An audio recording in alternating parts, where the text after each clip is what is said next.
Guys দেখুন, একটা গাছের মরিচ দেখুন। এটা আশ্চর্যের বিষয় নয়, এটা সত্যিকারই ভিডিও। এই যে দেখুন, কৃষক তার প্রমাণ।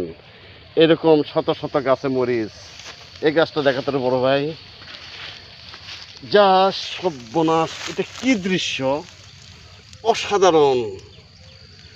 আর এটা তো অসাধারণ মরিচ, শুধু মরিচই, কিন্তু গাছের পাতার কালার আর মরিচের কালার প্রায় সমান। এগুলো উন্নত জাতের মরিচ, হাইব্রিড। ভিডিওটি কতটা না দেখলে আপনারা বুঝতে পারবেন না এ কত সুন্দর, অসাধারণ অসাধারণ। এটা কল্পনার বাহিরে, এটা কেউ বুঝতেই পারবে না যে গাছে এত মরিচ আছে। সবাইকে ধন্যবাদ। প্লিজ লাইক করবেন, কমেন্টস করবেন।